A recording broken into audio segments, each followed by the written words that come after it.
So Sony released a device that was well ahead of its time, almost by 2 decades, and the world just seemed to collectively forget that it even existed. And I thought today we'd take a look at that device and see how, if it had come out today, why it actually would have been a lot more normalized. This is the PlayStation Portable, or otherwise known as the PSP Go. It's called that because it actually doesn't have a physical game slot at all. You had to buy all your games off the digital storefront on here.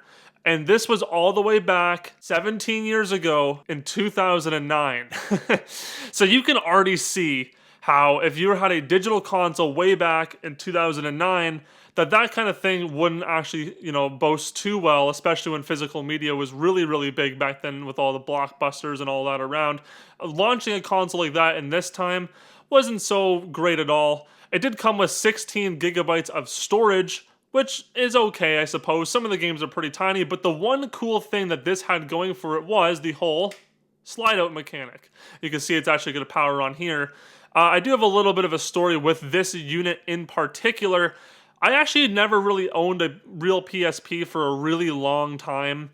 So this was actually gifted to me from one of my coworkers who at work, he literally came up to me. He was like, "Hey Vance, I have this like extra little PSP thing and I know that you collect games and I thought that you'd like to have it." And I was like, "Okay, hey, that sounds pretty cool." I was like, "I guess I'll take a look at it." And he showed me it was a PSP Go and I was like, "What? Like this is kind of cool. I haven't seen one of these like ever, So now I actually own a PSP Go after all this time of it being on the market. I never owned one until pretty recently, maybe a couple years ago. Now you can see that the screen on here, it looks pretty good. It is smaller than an actual PSP screen, and that's where like the Go factor, the whole like all digital, but it is really thin. That's the one thing it's got going for it really good, is it is really, really thin. And these are really good nowadays, especially. You'd be surprised. You'd think, hey, because it's an all-digital console and the storefront isn't even up anymore, isn't it like a paperweight? But no, it's actually the complete opposite now.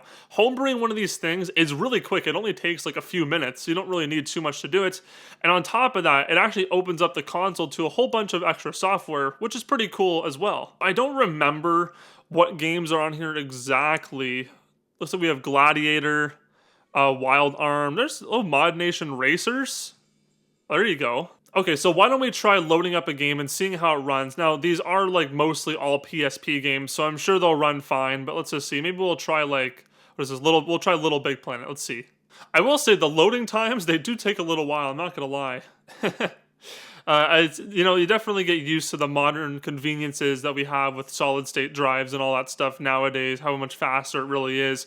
I forgot how long these loading screens really are. I was never really big on Little Big Planet, but I also never really gave it a true shot. One other thing, by the way, that you can do with this, well, I just thought of it off the top of my head, is apparently this thing actually does have Bluetooth, which I think is kind of crazy for a 2009 gaming handheld to actually have Bluetooth. I don't know of many others that did it. It must have been one of these ones that kind of pioneered that thing. If you guys know any, let me know down below. But so you should be able, in theory, to pair the PS3 controller to this to play wirelessly, which is kind of cool. This one is dead right now, so I can't actually demo it. I apologize for that, but it's something to keep in mind that it does have Bluetooth, so you probably could connect up some kind of pair of like wireless headphones or something and play with those too. But of course, there's also the headphone jack on the bottom as well, so there's always that option too. You can see here as well that it has like its own little unique start screen. It doesn't actually turn off. Like when you do this, like you think when you close it, like it turns off in your pocket. No, that's not the case. It actually has a clock, which is kind of a cool little novelty feature. So heading over to the PS1 side of things, we have Final Fantasy VII on here, which is an absolute classic for an RPG fans out there. Personally, myself, I'm not big on RPGs, but I guess I'm actually pretty lucky that it's already on here. Well, would you look at that? There's a save file on here, so let's get into this. And of course, the game's working. It runs fine, so there you go. Now, I will say, again, that the screen is really, really tiny. I have here the 2DS for scale. So if you guys have ever used the 2DS and you see this screen size, especially on the PS1 emulation, you can see how tiny it really is, because this is already a really tiny screen. This is just even tinier. And those speakers are actually surprisingly pretty decent. A lot better than I thought they'd be, if I'm being honest. Here, I'll turn them a little bit down. Yeah, those are way better than I thought. I've never actually got to hear them on here before. Not bad, Sony. Who is this for nowadays? I think that if you're somebody who just wants a little tiny device that has, like, it's pocketable, right? This is actually truly pocketable, and that's what's, I think, is pretty appealing about it, is that you can actually put a lot of different emulators on here and just have a good little, just a good time. Like, the form factor is actually not that bad. It's surprisingly actually pretty comfortable. You'd be surprised if you held this thing. Like I did show, it is smaller than the 2DS, but I don't know what it is about it. I think it's just because it's so thin.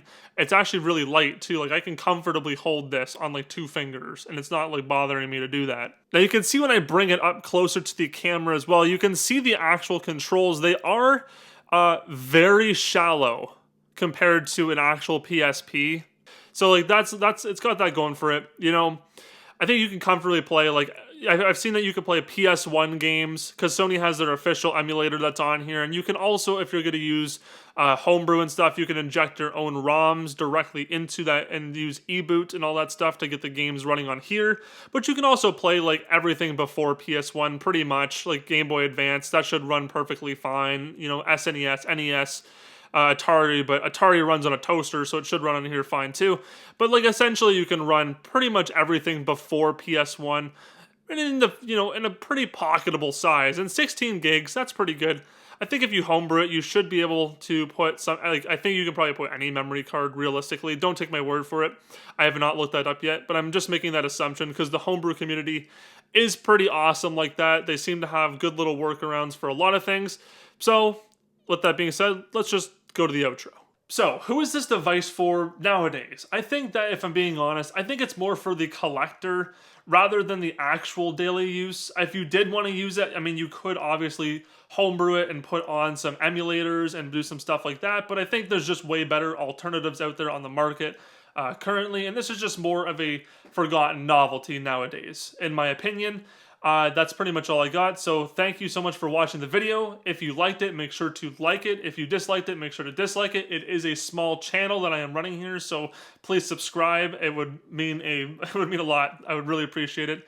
And thank you for watching. I'll see you in the next one.